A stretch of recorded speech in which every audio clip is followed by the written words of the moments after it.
नमस्कार किसान साथियों। हम आज जहाँ पे हैं यहाँ पे काफ़ी प्रतिष्ठित और सम्मानित किसान के यहाँ हमारा ग्राफ्टेड ट्रायल लगा हुआ है जो वीएनआर का गार्सिया है। और ये ट्रांसप्लांटिंग यहाँ पे सितंबर महीने 2024 में 18 से 19 सितंबर के आसपास हुई थी और दोनों प्लांट लगे हुए थे, ग्राफ्टिंग और नॉन ग्राफ्टिंग। आज किसान जी के माध्यम से ही हम उनका अनुभव आपसे साझा करेंगे कि वो क्या अंतर देख पाए ग्राफ्टिंग में और नॉन ग्राफ्टिंग में, और कैसा उनको अपने फील्ड पे कैसा अनुभव मिला, नंबर ऑफ फ्रूट्स में रोग प्रतिरोध क्षमता कैसी थी और पिकिंग का क्या रहा, क्या अर्लीनेस देखा उन्होंने, उन्हीं के माध्यम से हम जानेंगे। तो नमस्कार साहब जी, आप। राम राम जी। मैं सभी देश के किसानों से जो मैंने प्रत्यक्ष में करके देखा है, वीएनआर कंपनी का कोई ग्राफ्टिंग पौधा लगा हुआ है। तकरीबन 50 पौधे मेरे को दिए गए थे, तो मैंने ये और जो दूसरी कंपनी की मिर्ची के बराबर मैंने इसको लगाया है। तो ये ग्राफ्टिंग का जो फ़र्क है वो मैं आपको स्पष्ट बताता हूँ कि जैसे ये ग्राफ्टिंग पौधा है, कुल मिलाकर के इसमें जैसे मैंने ये पत्ते इसके हटा दिए हैं इसके, क्योंकि इस मिर्ची को दिखाने के लिए। तो इसमें तकरीबन 10 मिर्ची ऐसी है जो आज ही टूट जाएगी। और मैंने इसका वज़न किया है तो ये 150 ग्राम के लगभग एक मिर्ची का वज़न निकला है। तो ये 1.5 किलो के लगभग मेरे हिसाब से 2 महीने और 10 या 12 रोज़ के लगभग ये पौधा लगाया हुआ हो गया।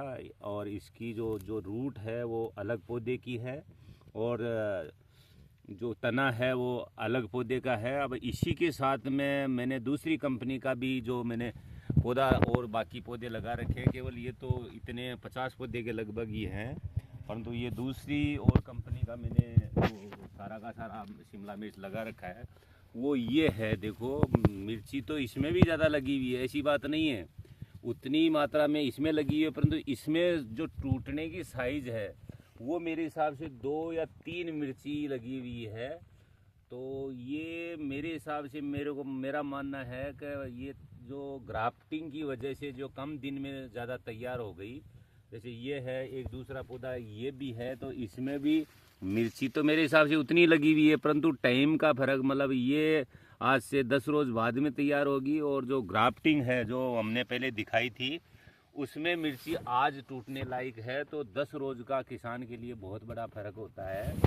तो मैं सभी किसानों से रिक्वेस्ट करता हूँ कि आप जो भी वैरायटी लगाए उसका पहले यहाँ आकर के या तो अध्ययन करें कि हमारे ग्राफ्टिंग लगी हुई है, या फिर किसी भी कंपनी में जाकर के जो ग्राफ्टिंग और बिगर ग्राफ्टिंग दोनों पौधे लगे हुए हैं उसकी तुलनात्मक अध्ययन करने के बाद में इसको ज़रूर लगाने की कोशिश करें, क्योंकि 10 या 15 रोज़ अगेती फसल आना और पौधा भी स्वस्थ है। जैसे इसमें पौधे में और जो ये पौधा है इसमें पौधे में भी थोड़ा सा मतलब ग्रीननेस इस पौधे में ज़्यादा है, जो हाइब्रिड जो ग्राफ्टिंग पौधा लगा हुआ है।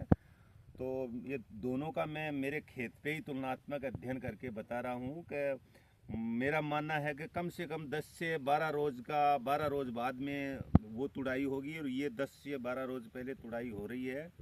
कुछ पौधे इसमें मरे ज़रूर थे ग्राफ्टिंग में, परंतु उनका कारण मैं मरने का कोई पौध मतलब दूर से आई थी। तो अगर ये पौध यहाँ राजस्थान में अगर ये उपलब्ध मिल जाए यहीं के क्लाइमेट में, यहीं के टेम्परेचर में, तो मेरे हिसाब से ज़्यादा किसानों के लिए या कंपनी वालों के लिए बेटर रहेगा। धन्यवाद। बहुत बहुत धन्यवाद आपका। आपने हमें भी काफ़ी कुछ सीखने का मौका दिया, उसके लिए भी धन्यवाद। और हम आगे प्रयास करेंगे कि हम ग्राफ्टिंग पौधे आपके माध्यम से या यहाँ पे कोई नर्सरी बना करके दूसरे किसान भाइयों को देने का काम करेंगे। बहुत बहुत धन्यवाद। धन्यवाद।